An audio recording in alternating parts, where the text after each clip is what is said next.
एक तो वजारत ख़ारजा ने अपना स्टेटमेंट जारी किया है, एक प्रेस कॉन्फ्रेंस की है DGISPR ने और वज़ीर आला बलूचिस्तान ने।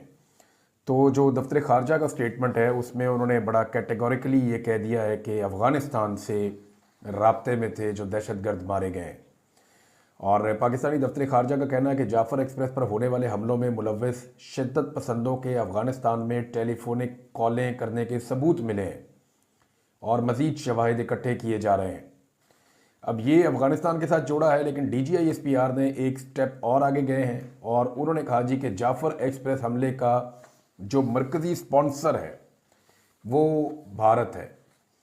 बलूचिस्तान में जाफ़र एक्सप्रेस ट्रेन हमले पर DGISPR जनरल अहमद शरीफ चौधरी ने वज़ीर आला बलूचिस्तान सरफराज बुगटी के साथ एक प्रेस कॉन्फ्रेंस की मिलकर, और इन्होंने कुछ तफसीलात पेश की और बताया कि ये ऑपरेशन हुआ कैसे। एक उन्होंने बताया जी इलाका बड़ा दुश्वार गुजार था, वो दहशतगर्दों ने, आपको पता है मैं पहले भी आपको ये कह रहा था कि उन्होंने जानबूझकर ऐसा इलाका चुना जहाँ पे सिक्योरिटी फोर्सेज के आने में और उनके ऑपरेशन करने में उनको दिक्कत पेश आए। दहशतगर्दों ने इंतहाई मुनज़्ज़म कार्रवाई की और इंतहाई दुश्वार गुजार रास्ते का इंतखाब किया और FC चेक पोस्ट पर भी हमला किया गया, जबकि ट्रेन पर हमले के बाद मुसाफिरों को उतार कर टोलियों में तकसीम किया और भारतीय मीडिया पूरे वाक़े की मिस रिपोर्टिंग करता रहा। वो वीडियोस भी इन्होंने पेश की कि भारतीय मीडिया ने कैसे इसको मिस रिपोर्ट किया। मेरे ख्याल में इतनी इंपॉर्टेंस देनी नहीं चाहिए। जब भारत में कोई वाक़या होता है तो पाकिस्तान का मीडिया भी जिस तरह पाकिस्तान की रियासत के मफाद में होता है वैसे रिपोर्ट करता है। तो जब भारत किसी वाक़े को रिपोर्ट करेगा तो वो अपने अंदाज में रिपोर्ट करेगा। दूसरी बात यह है कि भारत ने सिर्फ पाकिस्तानी हुकूमत से मौक़िफ़ तो लेना नहीं है, उसने तो जो शिद्दत पसंद है, दहशतगर्द हैं, उनसे भी मौक़िफ़ लेना है। और पाकिस्तान के अंदर अगर हालात ख़राब होते हैं तो भारत और भारतीय मीडिया तो खुश होगा। तो उन्होंने बताया कि बार बार इंडियन मीडिया चैनल पे कुछ वीडियोज़ ऐसी दिखाई गई जो दहशतगर्द तंजीम की जानिब से शेयर की गई, कुछ पुरानी वीडियोज़ भी दिखाई गई। इनका फैक्ट चेक किया तो मालूम हुआ कि ये पुरानी वीडियोज़ हैं और कुछ आर्टिफिशियल इंटेलिजेंस के ज़रिए चीज़ें थी, वो भी दिखाई गई।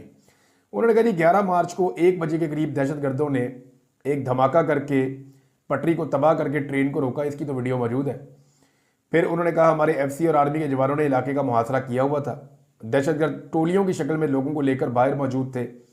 दहशतगर्दों पर हमारी स्नाइपर की टारगेटेड फायरिंग के नतीजे में एक ऐसा मंजरनामा बना, इस सूरत हाल में मगवियों को वहाँ से फरार होने का मौका मिला।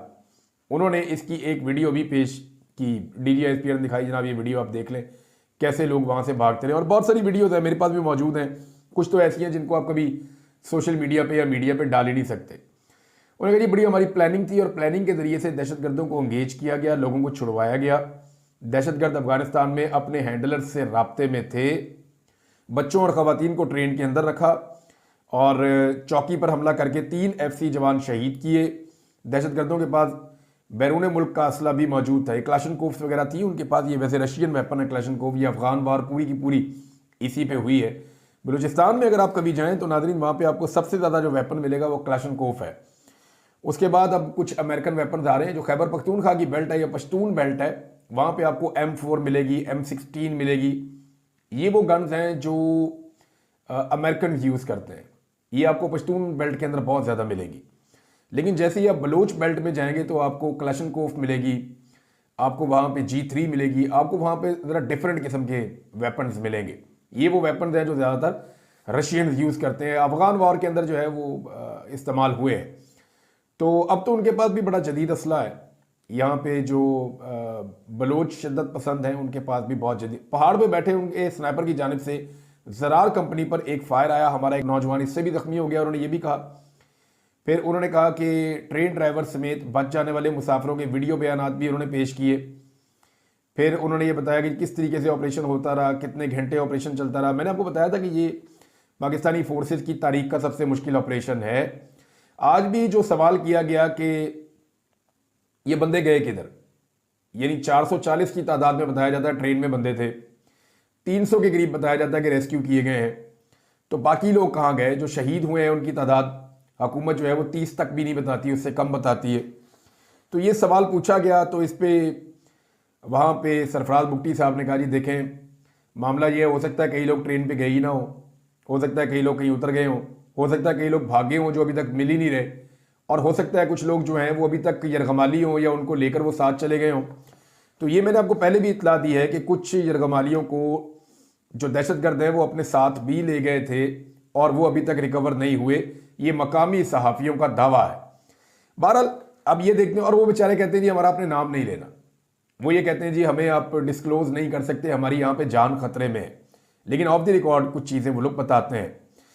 कुछ सवालों के जवाब ऐसे हैं जो मुतमिन नहीं कर पाए, यानी खासतौर पे ये कि जो नंबर्स ऑफ डेथ्स है या जो असैसिनेशन हुई है लोगों की, वो नंबर कितने हैं, इस बारे में अभी भी जो लोग प्रेस कॉन्फ्रेंस से निकले उनका भी ये कहना है कि वो उनको तसल्ली बख्श जवाब इस बारे में नहीं मिला। लेकिन एक बात क्लियर की है DGISPR ने कि इसके पीछे भारत है मरकजी स्पॉन्सर। अच्छा, पाकिस्तान को अब साबित करना चाहिए क्योंकि ये एक बहुत बड़ा इंसिडेंट है। भारत ने पाकिस्तान के अंदर एक स्पॉन्सर्ड कार्रवाई करवाई बकौल DGISPR के, और उस कार्रवाई के नतीजे में पाकिस्तान में बहुत बड़ा जानी नुकसान हुआ, पाकिस्तान की पूरी दुनिया में जग हंसाई हुई। तो एक तो ये पाकिस्तान का एक बहुत बड़ा इंटेलिजेंस फेलियर था कि हमारी एजेंसियां इस सरजमीन पे मौजूद हैं और वो नाकाम हो गई, और भारतीय एजेंसियां जो हैं वो भारत में मौजूद हैं और उन्होंने स्पॉन्सर किया और एक कामयाब अटैक करवा दिया। तो DGISPR ने कहा कि इसके पीछे भारत है। देखिए, ये इसके दो फेजेज हैं, आप दो में इसको लें। पहला फेज ये है कि हमला, उसकी मनसूबाबंदी और हमले को एग्जीक्यूट करना। यहां तक पाकिस्तान की इंटेलिजेंस एजेंसियां नाकाम रहीं, और भारत अगर स्पॉन्सर्ड है तो फिर भारत जो है वो इसमें कामयाब रहा, यहां पाकिस्तान को शिकस्त हुई है।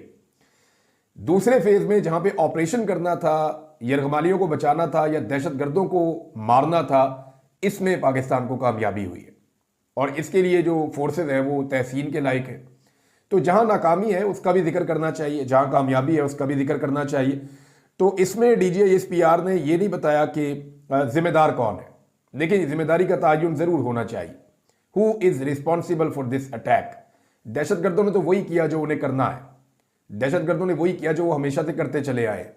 लेकिन ये सवाल उठाना कि हमारा इतना बड़ा इंटेलिजेंस फेलियर कैसे हुआ, उसके लिए कौन से अफसरान जिम्मेदार हैं और उनका एहतसाब कैसे किया जाएगा, ये एक बड़ा सवाल है।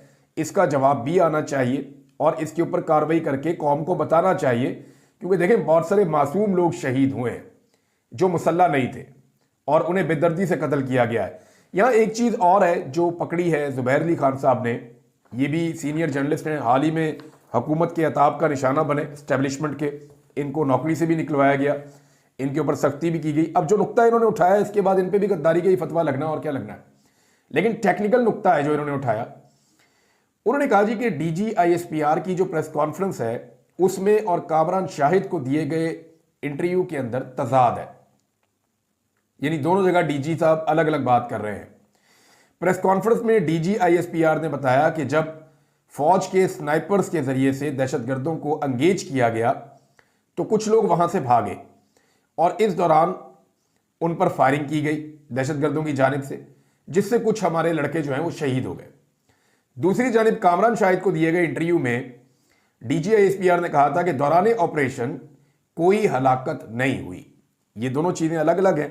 एक तरफ वो दावा कर रहे हैं कि जब ऑपरेशन शुरू हो गया तो कोई भी शहीद नहीं हुआ, दूसरी तरफ वो खुद कह रहे हैं कि दौरान ऑपरेशन जब कुछ लोगों ने भागने की कोशिश की, क्योंकि यहां पे देखें हुआ ये है कि दहशतगर्द थोड़ी तादाद में रह गए थे, जो बड़ी तादाद में दहशतगर्द थे वो इलाका छोड़कर पहले ही चले गए थे, और वो जाते हुए इनको यहाँ छोड़ गए थे और कह गए थे कि तुम अब मरने जा रहे हो, या वो अपने तरीके से, क्योंकि वो अपने आप को समझते हैं कि वो राइट पे हैं, तो उन्होंने कहा जी कि तुम शहीद होने जा रहे हो, तुम्हें सलाम पेश करते हो, और वो चले गए। ये एनी शाहिदीन ने बताया, एनी शाहिदीन के इंटरव्यूज मौजूद हैं। तो वो जो दहशतगर्द पीछे रह गए थे वो 5 या 6 थे एनी शाहिदीन के बकौल, और जब वहां से कोई टोला उठ के भागता था यरगमालियों का तो वो उनके ऊपर गोलियां चलाते थे। ये बात एनी शाहिदीन ने बताई। तो DGISPR ने ये बात बताई, लेकिन कामरान शाहिद के प्रोग्राम में जो उन्होंने दावा किया वो इसके बरक्स था। वहां पे वो ये कह रहे थे कि कोई एक भी शहादत नहीं हुई जब ऑपरेशन शुरू हुआ, तो ऑपरेशन शुरू होने के बाद। लेकिन अब क्योंकि वक्त गुजर गया है तो तफसीलात आहिस्ता आहिस्ता सामने आ रही है। जो सबसे अफसोसनाक पहलू था DGISPR की प्रेस कॉन्फ्रेंस का, बहुत सारी चीज़ों का उन्होंने अहाता किया, ये सारी खबरें आपने पढ़ ली होंगी, तफसीलात आपके पास मौजूद होंगी। उन्होंने भारत के ऊपर इल्ज़ाम लगाया, उन्होंने बताया कि भारत पहले भी पाकिस्तान में दहशतगर्दी के वाक़यात में मुलव्वस रहा, अब भी मुलव्वस है। तो पाकिस्तान को अब यह साबित करना चाहिए आलमी सतह पर, और पूरी दुनिया को बताना चाहिए कि जाफर एक्सप्रेस ट्रेन का जो इंसिडेंट है इसके पीछे भारत कैसे मुलव्विस है और भारत ने किस तरह सहूलतकारी की है, और इसके सबूत और चीज़ें जो हैं वो दुनिया के सामने लाकर पाकिस्तानी जो एस्टेब्लिशमेंट है या पाकिस्तान की हुकूमत है उसको रखनी चाहिए, जैसे कि इमरान खान साहब के दौर में दुनिया के सामने शवाहिद और चीज़ें रखी गई थी।